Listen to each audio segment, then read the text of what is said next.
Demand for free food handouts just keeps going up. Basics for people to help themselves to, no questions asked. I do this every day. But with predictions the cost of living crisis is going to get worse, organisers say it's now not just the next meal parents are worried about. What we've seen is that the people want to kind of not hoard, but have extra rations at home. What we've had is that the parents want more food for them, for their children, because they're always worried about what is going to come in next week.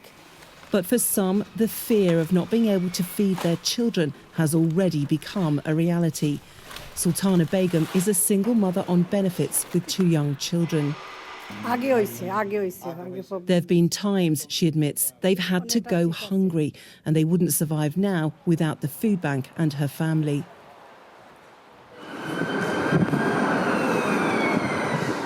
That sense of foreboding hangs in the air. You don't have to look far to find people who are struggling. We're in Barking in East London, and this is not an isolated town in need. I can't do this no more. Deborah is on her own with a teenage daughter and 10-year-old son. She pretty much has no spare money to pay for anything other than food and clothes, let alone family activities. It does feel awful knowing that I can't do a lot of things apart from the everyday things that they're supposed to do, like go to school and stuff, but I want to have fun with them. I know deep down that they want more from me. Deborah is using a hot meals service which started just a few weeks ago with 10 people. It's now packed. We are feeding a lot more people by the day, and our cooker, as you can see, is not commercial size no more, and we can't cope. But even with these handouts, and we can't know for sure, organisers estimate at least half the children they're feeding are malnourished. A lot of them, from my experience, I have noticed, were missing out on school simply because they weren't healthy enough. They would get tired in their games, football, they weren't able to run around, and they're just not able to afford enough food.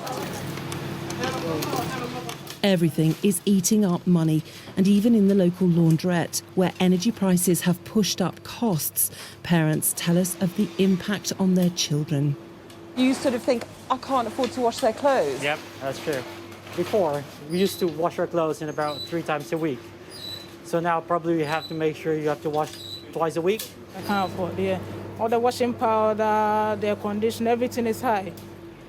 It all seems relentless, with the youngest in society growing up through the worst cost of living crisis in a generation. Lisa Holland, Sky News, Barking.